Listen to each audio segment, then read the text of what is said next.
സംസ്ഥാനത്ത് പരക്കെ മഴയ്ക്ക് സാധ്യതയുണ്ട്. ഇടുക്കി, പാലക്കാട്, മലപ്പുറം, വയനാട് ജില്ലകളിൽ ഇന്ന് യെല്ലോ അലർട്ടാണ്. കന്യാകുമാരി തീരത്ത് ഇന്ന് രാത്രി വരെ കള്ളക്കടൽ പ്രതിഭാസത്തിന് സാധ്യതയുണ്ടെന്നും കാലാവസ്ഥാ മുന്നറിയിപ്പ്.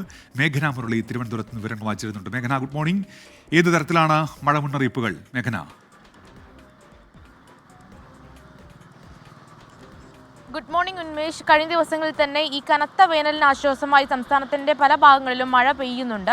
ഇന്നും പരക്കെ മഴ സാധ്യത എന്നുള്ളതാണ് കേന്ദ്ര കാലാവസ്ഥാ വകുപ്പിന്റെ മുന്നറിയിപ്പായിട്ടുള്ളത്. ഇന്ന് 4 ജില്ലകളിലാണ് യെല്ലോ അലേർട്ട് നിലനിൽക്കുന്നത്. ഇടുക്കി, പാലക്കാട്, മലപ്പുറം, വയനാട് ജില്ലകളിലാണ് ഇന്ന് യെല്ലോ അലേർട്ട് ഉള്ളത്. ആ ജില്ലകളിലടക്കം ഒറ്റപ്പെട്ട ഇടങ്ങളിൽ ശക്തമായ മഴ പെയ്യാനുള്ള സാധ്യതയുണ്ട്. കൂടാതെ ഇടിമിന്നലിനും കാറ്റിനും സാധ്യതയുണ്ട് എന്നുള്ളതാണ് കേന്ദ്ര കാലാവസ്ഥാ വകുപ്പിന്റെ മുന്നറിയിപ്പായിട്ടുള്ളത്. കൂടാതെ ഇന്നലെയും അടക്കം ഈ 8 ജില്ലകളിലായിരുന്നു യെല്ലോ അലേർട്ട് ഉണ്ടായിരുന്നത്. ഇവിടെയൊക്കെ കനത്ത മഴ പെയ്യുന്ന ഒരു സാധ്യത കൂടി ഉണ്ടായിരുന്നു. കൂടാതെ ഏപ്രിൽ 6 വരെ, നാളെ 3 ജില്ലകളിലാണ് യെല്ലോ അലേർട്ട് നിലനിൽക്കുന്നത്. ഏപ്രിൽ 6 വരെ ഇത്തരത്തിൽ വേനൽ മഴ ശക്തിപ്പെടാനും പല സ്ഥലങ്ങളിലും ഒറ്റപ്പെട്ട ശക്തമായ മഴയ്ക്കും സാധ്യതയുണ്ട് എന്നും കേന്ദ്ര കാലാവസ്ഥാ വകുപ്പ് അറിയിക്കുന്നു. അതിൽ പ്രധാനപ്പെട്ട കാരണമായി പറയുന്നത് തെക്കൻ തമിഴ്നാടിന് മുകളിലും തെക്കൻ ആൻഡമാൻ കടലിന് മുകളിലും ഒരു ചക്രവാത ചുഴി രൂപപ്പെട്ടതാണ് ഈ മഴയ്ക്ക് കാരണമെന്നുള്ളതാണ് കേന്ദ്ര കാലാവസ്ഥാ വകുപ്പ് പറയുന്നത്. അതുപോലെ തന്നെ കന്യാകുമാരി തീരത്ത് ഇന്ന് രാവിലെ മുതൽ രാത്രി വരെ കള്ളക്കടൽ പ്രതിഭാസത്തിനും സാധ്യതയുണ്ട്.